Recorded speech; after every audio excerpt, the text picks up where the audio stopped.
Hello everyone, कैसे हैं आप लोग? I hope you people are doing amazing in life. My name is Jai Chandani, नाम फ्रॉम परीक्षा। तो दोस्तों, हम लोगों ने ये सीरीज चालू करी थी जहां पर सीमेट के previous year questions general awareness से रिलेटेड हम लोग कवर कर रहे थे। हम लोगों ने ऑलरेडी कुछ वीडियोस अपलोड कर दिए हैं 2020 तक, to be precise, right. If you haven't watch those videos, हम लोगों ने 2018 के स्लॉट 1, स्लॉट 2, 2019 और 2020 की कर दिए हैं। Please go and watch those videos. उसकी लिंक जो है आपको डिस्क्रिप्शन बॉक्स में मिल जाएगी। टू दिस वीडियो, आज जो है हम लोग 2021 स्लॉट 1 सीमेट एग्जाम के जनरल अवेयरनेस के क्वेश्चंस कवर करेंगे and will learn a lot, है ना। काफ़ी सारे कॉन्स्टिट्यूशन के क्वेश्चन देखने को मिलेंगे आपको and etcetera etcetera.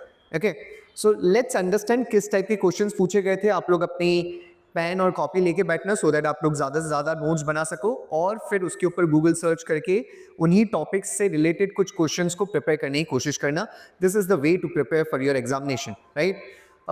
I would begin with my video, but before that, I would also ask you people to prepare for innovation and entrepreneurship section. And again, Aniket sir के videos आ रहे हैं उस section के लिए। आप लोग वो भी videos please देखिए। You must prepare that section also, right?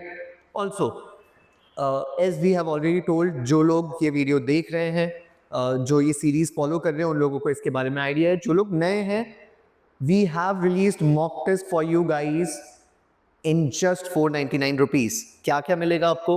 You get 12 CMAT 2025 simulated mock test। तो अगर आप सीरियस एस्पिरेंट है सीमेट के लिए, definitely this is something that you must purchase. अगर आपके पास मॉक टेस्ट नहीं है enough and you want to buy good mocks, this is the mock test जो आपको बाय करना चाहिए। आपको इसकी लिंक जो है वो डिस्क्रिप्शन बॉक्स में मिल जाएगी and if you need any assistance you can always call us on this number, right? We are here to help you. With this, let's start our video.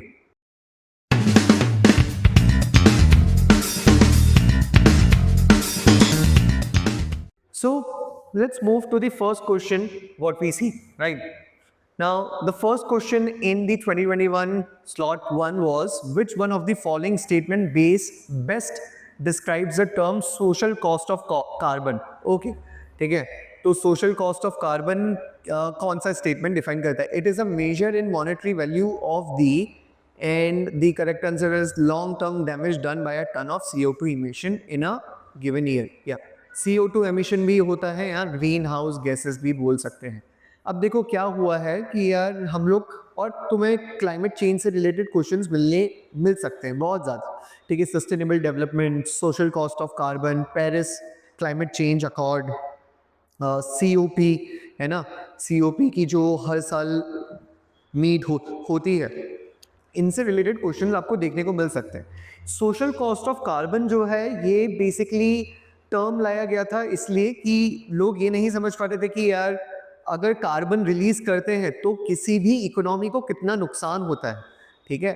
तो किसी भी इकोनॉमी को जो नुकसान होता है कार्बन रिलीज करने के कारण, और कार्बन रिलीज होने से जो क्लाइमेट चेंज हो रहा है and the impact of that on the health of humans and the non market economy, right, उस पर कितना असर पड़ता है, कितने डॉलर्स का इम्पैक्ट पड़ता है, that is basically social cost of carbon, right.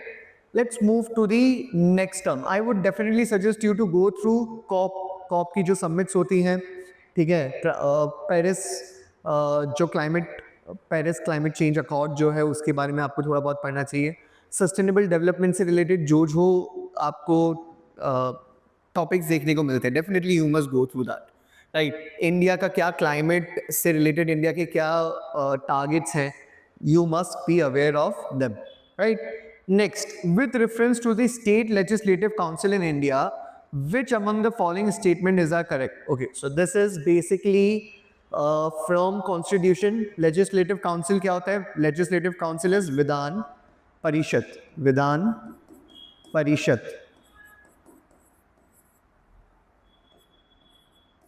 Vidhan Parishad, ठीक है। ठीक है, आप लोगों को बेसिकली ये क्वेश्चन से पहले मैं आपको कुछ बता देता हूँ। बाई कैमरल लेजिस्लेशन क्या होता है, राइट।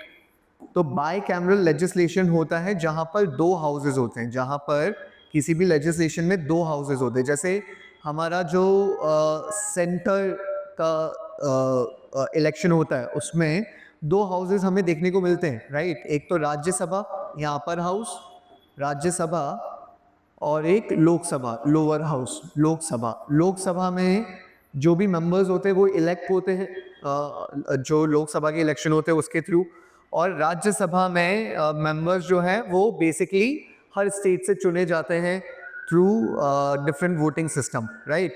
तो राज्यसभा में मेंबर्स आते हैं। राज्यसभा के जो मेंबर्स होते हैं उनका टर्म 6 साल का होता है, और हर 2-2 साल में 1/3 मेंबर्स जो हैं वो निकल जाते हैं, right. So this is basically Rajya Sabha and Lok Sabha, 2 houses जहां पर रहते हैं उसको बाइकैमरल लेजिस्लेशन बोलते हैं। स्टेट्स में ऐसी कोई कंपल्शन नहीं है कि आपको बाइकैमरल लेजिस्लेशन रखना है, ठीक है। पर कुछ स्टेट्स हैं, प्रिसाइजली 6 स्टेट्स हैं इंडिया के जिसमें बाइकैमरल लेजिस्लेशन आपको देखने को मिलेगा। नाम क्या है उनके? तो नाम है महाराष्ट्र, आंध्र प्रदेश, तेलंगाना,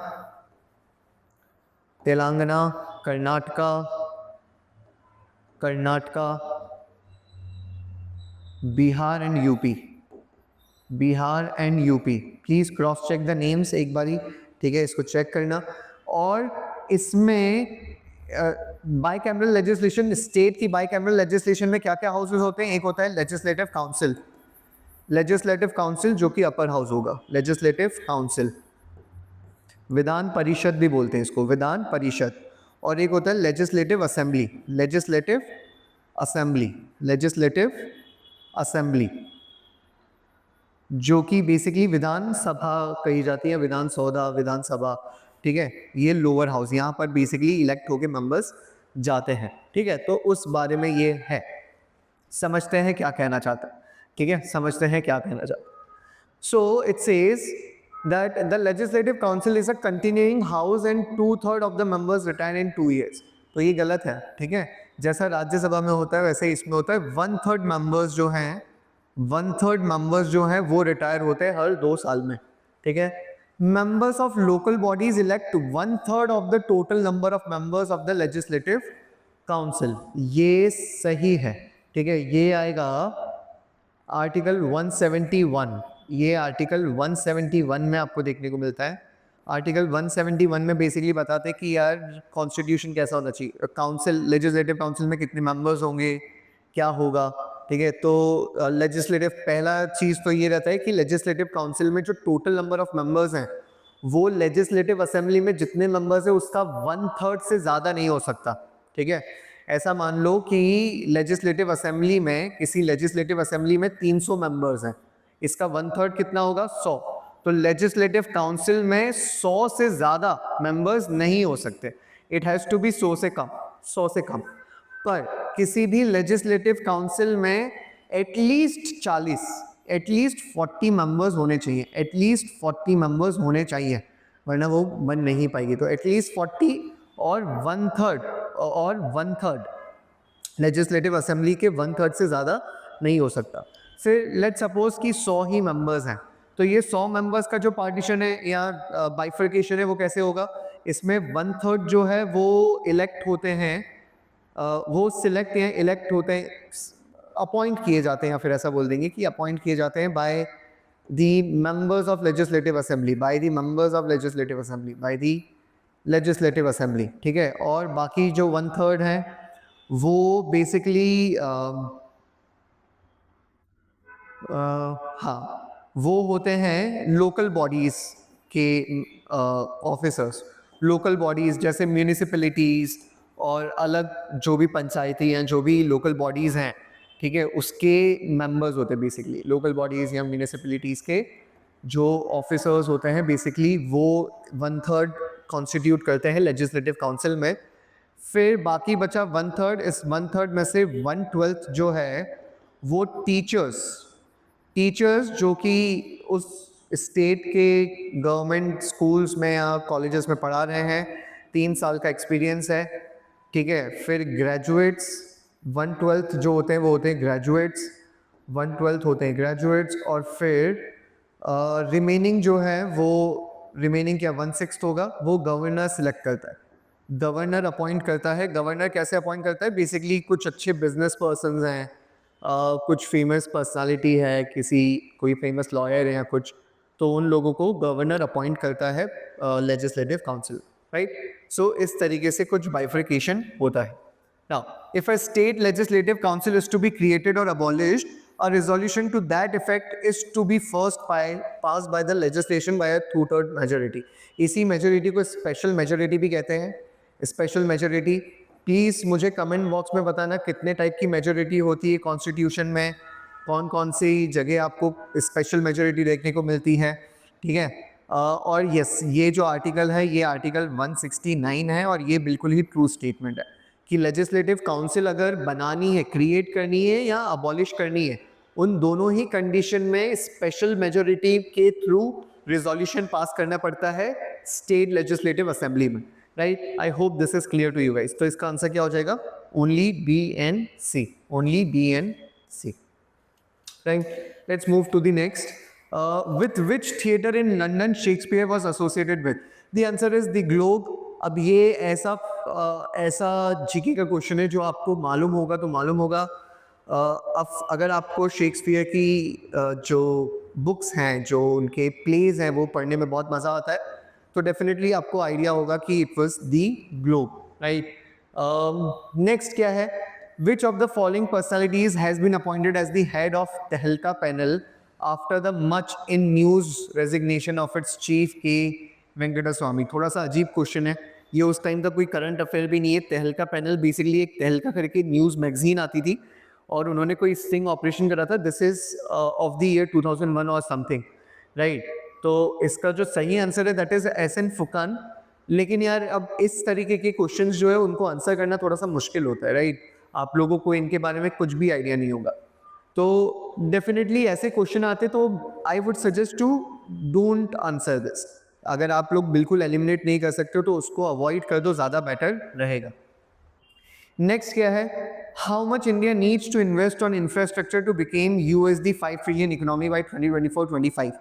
दिस इज उस टाइम का 2021 का है, तो उस टाइम पर हम लोगों ने सोचा था कि USD 5 ट्रिलियन इकोनॉमी बन जाएंगे 2024-25 तक, और उसको बनने के लिए जो इंडिया को इंफ्रास्ट्रक्चर पे इन्वेस्ट करने की ज़रूरत थी दैट वाज $1.4 ट्रिलियन। हम लोग जितना इन्वेस्ट करती है गवर्नमेंट, जितना गवर्नमेंट इकोनॉमी में इन्वेस्ट करेगी उतना ही इकोनॉमी जो है फास्ट ग्रो करती है, राइट। तो इसीलिए इकोनॉमी पैसा डालती है। बोला गया कि यार अगर 5 ट्रिलियन इकोनॉमी करनी है 2024-25 तक तो इंडिया को इतना खर्चा करना पड़ेगा। This was the news of 2021, right. तो बहुत ज़्यादा सोचने की ज़रूरत नहीं, तुम लोगों को डेफिनेटली एक चीज़ जो करनी चाहिए लेकिन वो है इकोनॉमिक सर्वे पढ़ लेना चाहिए। 2024 का इकोनॉमिक सर्वे पढ़ लेना चाहिए, इंडिया के जो न्यू टारगेट्स हैं वो पढ़ लेने चाहिए। इंडिया टारगेट टू 2047, देन 2050, 2030 के क्या टारगेट्स हैं, ये सारे जो टारगेट्स हैं ये आपको डेफिनेटली पढ़ लेने चाहिए। नेक्स्ट क्या है, which of the following eminent personalities was the 9th monarch of Thailand from the चक्री डायनेस्टी एज रामा 9। इनकी डेथ जो है वो 2016 में हुई थी, है ना। ये थाईलैंड जो है वहाँ पर बेसिकली अभी भी जो रूलर हैं उनके वो प्रेजेंट हैं। 2016 में 9th मोनार्क जो है उनकी डेथ हुई थी और उनका नाम जो है दैट इज भूमिबोल अदुल्यदिच, ठीक है। अभी एट प्रेजेंट कौन है, रामा 10th। और रामा 10th कौन है भाई, रामा 10 जो है वो है महावजीरलोंकोन, ठीक है। अब इसका प्रोनाउंसिएशन जो है अच्छे से देख लो तुम लोग, लेकिन yes this is the name. ये अभी एट प्रेजेंट 10th रूलर है, 10th मोनार्क रूलर है। और रामा 10th बेसिकली नाम से इनको पुकारा जाता है। 2016 में he became the monarch, right. Next क्या है, which of the following is not matched. देखो आर्टिकल 54 यस प्रेसिडेंशियल इलेक्शन होता है। Article 55 manner of presidential election, सही है। Article 60 is oath and affirmation. Article 60 is oath and affirmation of president, ठीक है। Oath and affirmation कौन दिलाता है भाई प्रेसिडेंट को, प्रेसिडेंट को ओथ कौन दिलाता है, प्लीज कमेंट बॉक्स में बताओ। प्रेसिडेंट को ओथ कौन दिलाता है, कमेंट बॉक्स में बताओ। प्राइम मिनिस्टर को कौन दिलाता है, कमेंट बॉक्स में बताओ। वाइस प्रेसिडेंट को कौन दिलाता है, कमेंट बॉक्स में बताओ। राइट, और चीफ जस्टिस उनको कौन दिलाता है वो भी आप लोगों को बताना है। राइट, नेक्स्ट इज क्या, विच of the following committee made a recommendation that election commission should be a 3 member body. बहुत ही इंपॉर्टेंट है, इस साल के पेपर के लिए भी इंपॉर्टेंट है, क्योंकि इस साल 2024 में हमारे यहाँ पर इलेक्शन हुआ था। एक कंट्रोवर्सी भी हुई थी जो इलेक्शन के जस्ट पहले, अप्रैल की न्यूज़ है if I am not wrong, जो इलेक्शन कमिश्नर थे उन्होंने जल्दी मतलब उन्होंने रिज़ाइन कर दिया था अपनी पोस्ट से just before the elections. Arun Goyal नाम था उनका। राइट, अभी वो शायद Croatia India's ambassador to Croatia है, you can check the news. तो अरुण गोयल जो है वो उन्होंने बेसिकली रिज़ाइन कर दिया था अपनी पोस्ट से। फिर उसके बाद 3 और बेसिकली एक जो इलेक्शन कमिश्नर है उनका रिटायरमेंट हो गया था। अच्छा, 3 कैसे हैं, 3 इलेक्शन कमिश्नर की 3 मेंबर्स बॉडी कैसे है, तो there is 1 chief election commissioner and there are 2 election commissioner. Transparency और एक जने के हाथ में डिसीजन ना रहे, देयर मस्ट बी लाइक 3 लोग, इसलिए ताकि 2 लोग अगर हाँ बोलते तो 1 ना, या 2 ना तो 1 हाँ, वगैरह वगैरह, मेजोरिटी बनी रहे। और 2 इलेक्शन कमिश्नर मिलेंगे आपको और 1 चीफ इलेक्शन कमिश्नर मिलेगा। प्लीज़ उनका नाम जो है वो मुझे कमेंट बॉक्स में चाहिए, ठीक है। 1 चीफ इलेक्शन कमिश्नर और 2 इलेक्शन कमिश्नर के नाम मुझे कमेंट बॉक्स में चाहिए। इसका जो आंसर है दैट इज़ तरकुंडे कमेटी। तरकुंडे कमेटी को ही जेपी कमेटी भी बोलते हैं, जितना आई नो। राइट, इसको एक बारी चेक कर लेना। अशोक मेहता कमेटी जो है दैट वाज रिलेटेड टू पंचायती राज से रिलेटेड था, तो ये तो डेफिनेटली आंसर नहीं होता। जीवन रेड्डी कमेटी के बारे में आप लोग एक बारी पढ़ लेना। डेफिनेटली इसका आंसर क्या है, तरकुंडे committee. Next,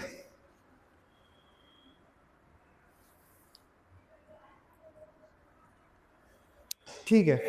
the language and ideals of the preamble of constitution of India is influenced और borrowed from which of the following constitutions. ठीक है, तो बेसिकली यूएसए से ये आइडिया मिला। ठीक है, यूएसए के कॉन्स्टिट्यूशन में देयर इज अ प्रीएम्बल, तो प्रीएम्बल का जो आइडिया है या जो इंस्पिरेशन है वो हम लोगों ने यूएसए के कॉन्स्टिट्यूशन से ली है। ठीक है, फ्रांस से हम लोगों ने बेसिकली आइडियल्स, जो यूनिटी वर्ड, यूनिटी, फ्रेटर्निटी, है ना, ये वाले जो वर्ड्स हैं, फ्रेटर्निटी, ये बेसिकली वर्ड्स जो है फ्रेंच रिवॉल्यूशन से निकले थे और ये हमने वहाँ से उठाए हैं। और ऑस्ट्रेलिया से हम लोगों ने लैंग्वेज बोरो करी है, लैंग्वेज ऑफ द कॉन्स्टिट्यूशन। ठीक है, लैंग्वेज ऑफ द प्रीएम्बल जो है वो ऑस्ट्रेलिया से हम लोगों ने बोरो करी है। तो एक्चुअल में ये तीनों से ही हमने कुछ कुछ बोरो करा है, तो इसका answer must be A, B and C. Right, I want you to write कौन कौन सी कॉन्स्टिट्यूशन से। देखो, हमारा जो कॉन्स्टिट्यूशन है, हमारे जो कॉन्स्टिट्यूशन के फेमस थे, देवर स्मार्ट, देवर लाइक कि यार बहुत ज़्यादा मेहनत नहीं करेंगे। वर्ल्ड में जहाँ पर भी अच्छी अच्छी चीज़ें हो रही हैं, सारे वर्ल्ड के कॉन्स्टिट्यूशन पढ़े, उनको समझा, और फिर उसमें से जो जो चीज़ें इंडिया के कंटेक्स्ट से बहुत ज़्यादा इम्पॉर्टेंट थी, उसी कंटेक्स्ट में बहुत सारी चीज़ें बोरो करी गई। DPSP, fundamental duties, fundamental rights. ठीक है, ये सारी चीज़ें जो हैं हम लोगों ने कहीं ना कहीं से इंस्पायर होके बोरो करके फिर इंडिया के जो कंटेक्स्ट के हिसाब से उसमें अमेंडमेंट करने थे, चेंज करने थे, उस हिसाब से हमने उसको फ्रेम करा है। I want you to write कि कौन कौन सी जो पार्ट्स हैं कॉन्स्टिट्यूशन के वो कहाँ से बोरो करे गए हैं। प्लीज़ कमेंट बॉक्स में आंसर डालने का है आप लोगों को। राइट, नेक्स्ट आते हैं, in which among the following organ Bowman's capsule is found. तो बोमेंस कैप्सूल जो है वो किडनी में रहता है, basically it is responsible to purify blood, और बेसिकली यूरिन जो फॉर्म होता है ना, यूरिन जो फॉर्म होता है वो बोमेंस कैप्सूल के थ्रू ही होता है, तो इट इज इन किडनी। ठीक है, किडनी में आएगा। नेक्स्ट क्या है, which of the following report is not matched correctly, world employment and social outlook, international labour organisation, तो बिल्कुल सही है। Global financial stability report, international monetary fund, सही है। Global competitive index, world economic forum, ये भी सही है। ग्लोबल इकोनॉमिक प्रोस्पेक्ट्स, ये वर्ल्ड बैंक आएगा। ये क्या आएगा? World bank. वर्ल्ड बैंक इसको रिपोर्ट को लॉन्च करती है, ट्वाइस अ ईयर होता है ये, twice a year, twice a year, जनवरी और जून, जनवरी और जून, जनवरी और जून, ठीक है। प्लीज़ इसके बारे में पढ़ना। कमेंट बॉक्स में एक और चीज़ चाहिए मुझे चाहिए कि वर्ल्ड बैंक कौन कौन सी रिपोर्ट्स डालता है, कौन कौन सी रिपोर्ट्स पब्लिश करता है, आईएमएफ कौन कौन सी रिपोर्ट्स पब्लिश करता है, ILO, world trade organisation, world economic forum बहुत सारे करता है, ठीक है। हेनलीज रिपोर्ट क्या क्या करते हैं। तो प्लीज़ जो मेजर इम्पॉर्टेंट रिपोर्ट्स हैं जो कि पब्लिश होती है एक गिवन ईयर में, कौन सी एजेंसी उसको पब्लिश करती है और इंडिया की उसमें रैंकिंग क्या है, कमेंट बॉक्स में प्लीज़ थ्रो योर आंसर्स, ठीक है। Next let's move forward. Next क्या है? If another global financial crisis happens in the near future, which of the following actions policies are most likely to give some immunity to India? क्या immunity मिलेगी? तो अगर financial crisis होता है, global financial crisis, तो India को immunity कैसे मिलेगी? इंडिया की इकोनॉमी अगर बहुत ज़्यादा कनेक्टेड नहीं होगी ग्लोबल वर्ल्ड से, इंडिया की इकोनॉमी अपने पॉपुलेशन को सर्व करने और वहाँ से कमाने में ज़्यादा इन्वॉल्व रहेगी, तो हमारे ऊपर कम इम्पैक्ट आएगा, ठीक है। तो देखते हैं क्या क्या हो सकता है। Not depending on short term foreign borings, अगर हम लोग फॉरेन बोरिंग्स पे डिपेंड नहीं करेंगे तो डेफिनेटली इट विल हेल्प, तो डेफिनेटली ये हमें इम्यूनिटी प्रोवाइड करेगा।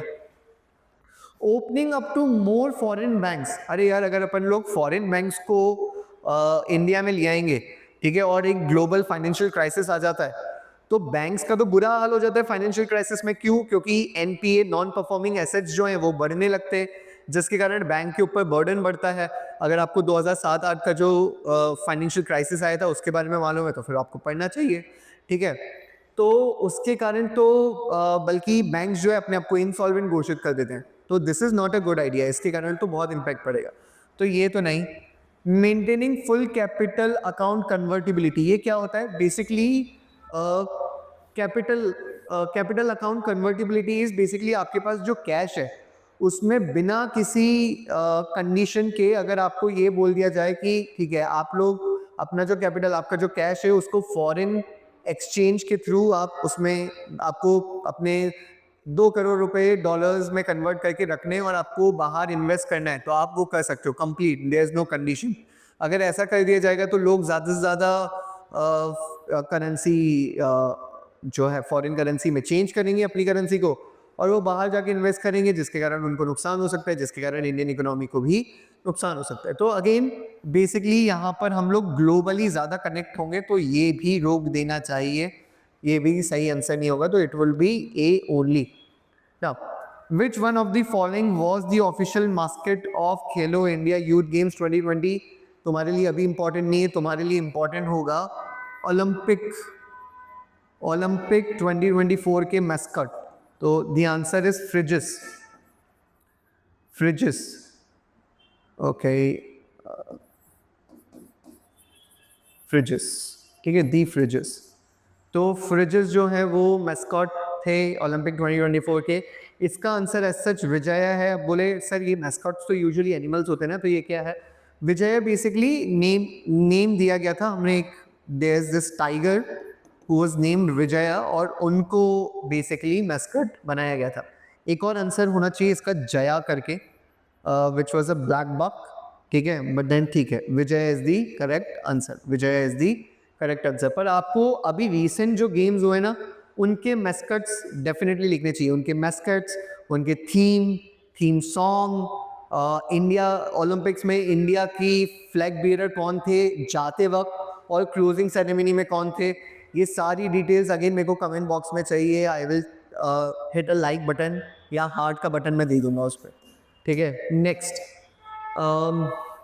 To conquer and annex Peshawar and Punjab, Mohammad of Ghazni defeated. Mohammad of Ghazni आप लोगों ने पढ़ा होगा, 1000 में आए थे 1000 AD में, और 1025 या 27 तक रहे थे। 27, एक बार ये चेक कर लेना, ठीक है। बेसिकली इन्होंने लगभग 14 से 15 बार इंडिया के ऊपर इन्वेट करा, बेसिकली इंडिया में आके और इंडिया को लूटा, ठीक है। तो काफ़ी ज़्यादा लड़ाइयाँ हुई थी इनकी, इसमें से एक लड़ाई जो हुई थी that was battle of Peshawar, battle of Peshawar, जो कि हुई थी हिंदू शाहीज और मोहम्मद ऑफ गजनी के बीच में, ठीक है। तो डेफिनेटली आपको अगेन हिस्ट्री लास्ट ईयर भी काफ़ी पूछा गया था 2024 में। हिस्ट्री के कुछ इंपॉर्टेंट क्वेश्चंस आप लोगों को पढ़ लेने चाहिए, उसके आसपास की नॉलेज होनी चाहिए, आपको डेफिनेटली पढ़ना चाहिए। एंशिएंट हिस्ट्री में भी जा सकते हैं, मिडिवल, आई वुड से सबसे पहले मॉडर्न हिस्ट्री पढ़ना चाहिए, सबसे पहले मॉडर्न हिस्ट्री पे ध्यान देना चाहिए, then you go to medieval and then you go to ancient, ठीक है, then you go to ancient. इस तरीके से आपको पढ़नी चाहिए, राइट। आगे आते हैं। Consider the following statements regarding to the Satriya dance and choose the correct answer from the given options. Satriya is a fusion of dance, drama and music. बिल्कुल सही है, ठीक है। Satriya is a fusion of dance, drama and music. It follows the old living tradition of Vaishnavites of Assam. Yes, Neo Vaishnavites time का है, definitely 15th century के आसपास का, if I'm not wrong. And yes, Vaishnavites, tradition of Vaishnavites of Assam को follow करता है। It is based on various ragas and talas of devotional songs of Tulsidas, Kabir and Mirabai. ये गलत है, ठीक है। कुछ माइथोलॉजिकल सॉन्ग्स के ऊपर बेस्ड होता है, माइथोलॉजिकल सॉन्ग्स यूज़ किए जाते हैं, ठीक है, इसके म्यूज़िक में, ठीक है। तो इसका आंसर क्या हो जाएगा? इसका आंसर हो जाएगा both A and B, both A and B. Sattriya dance, again आप लोगों को dance forms, music forms, famous dancers, famous musicians, classical की बात कर रहा हूँ, उनके बारे में मालूम होना चाहिए। फोक डांसेस के बारे में भी मालूम होना चाहिए, फोक म्यूजिक के बारे में भी मालूम होना चाहिए।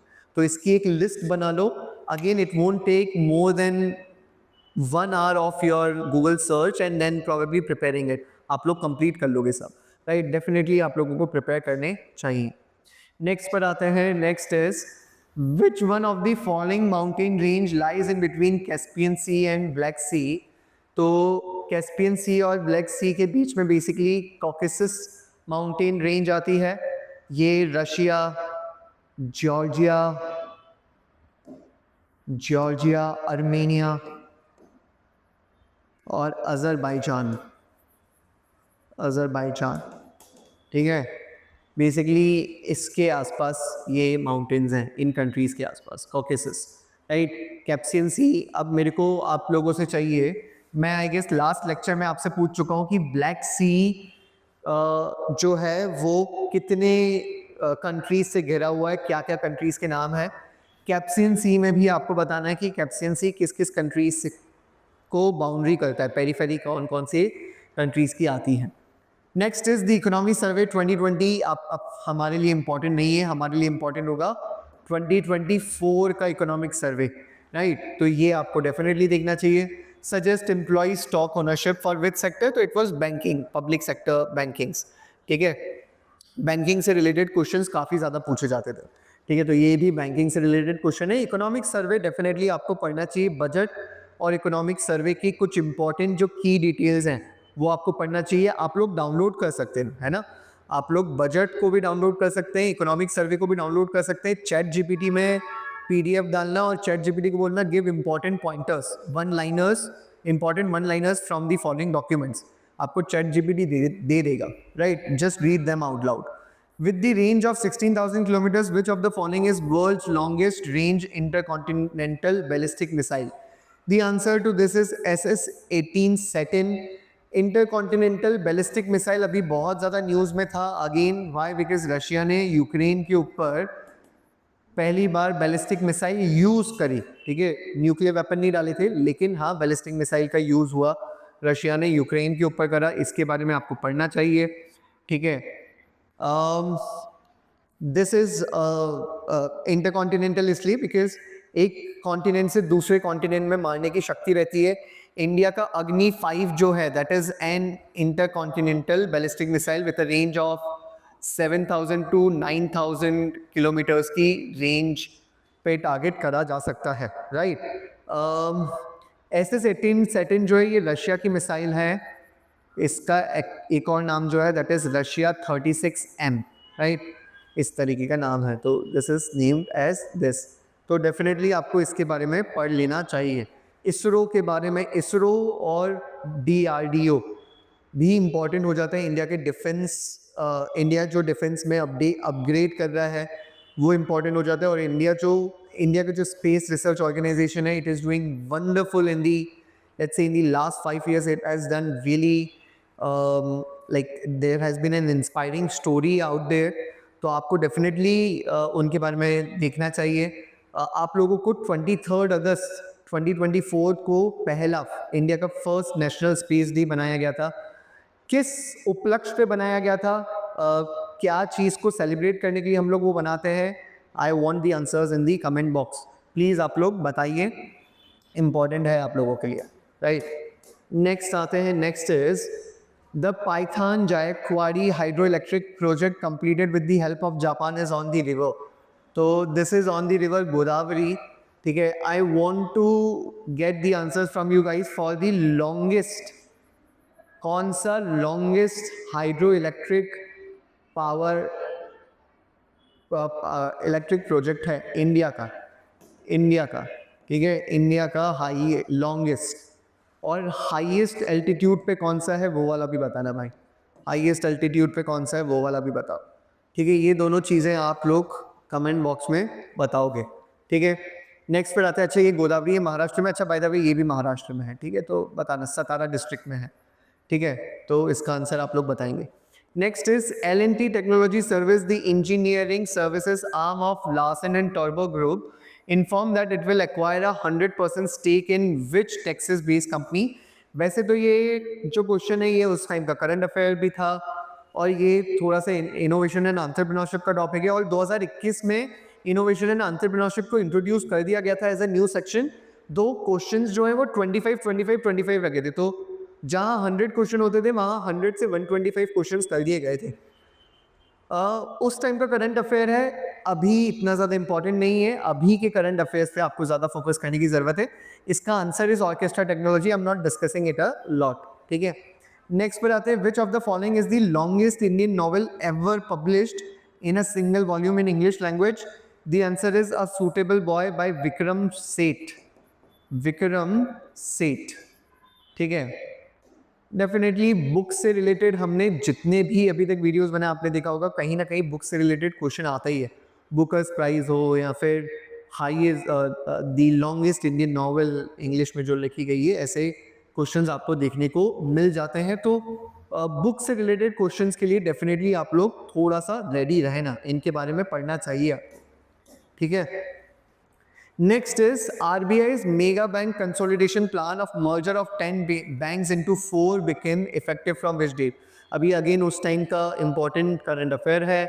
This happened from 1st April 2020।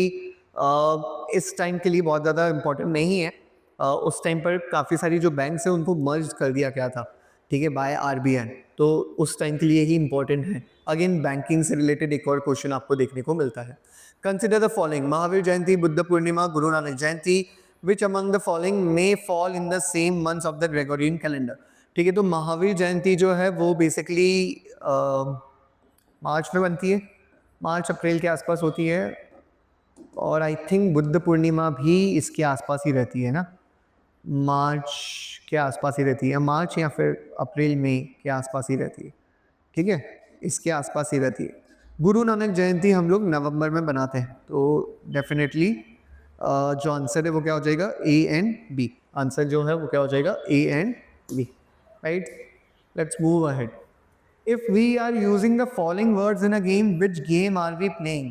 Break, ठीक है, कैनन्स, क्यू जो बिलियर्ड्स में स्टिक यूज होती है वो है break is the first, shot that we do, in off jigger scratch ये छोड़ देते हैं, इन दोनों वर्ड से आप लोगों को ये मिल जाता है कि this is billiards, this is billiards, ठीक है। तो स्पोर्ट्स से रिलेटेड क्वेश्चन भी आप लोगों को देखने को मिल ही जाते हैं, जैसा मैं आपको बार बार बोलता हूँ। The Vijayanagar king who employed skilled archers of the Turkish clan and raised the fighting capacity of his bowmen was. Again, this is a question जो थोड़ा सा टफ होगा आंसर करना. The answer is दो, yes, देवराया वन, बट इस type के questions मुश्किल हो जाते हैं, ठीक है। तो इस टाइप के क्वेश्चंस को अगर आप नहीं भी आंसर करते तो चलेगा. 20 क्वेश्चंस होते हैं एट प्रेजेंट जीके के. क्या अच्छा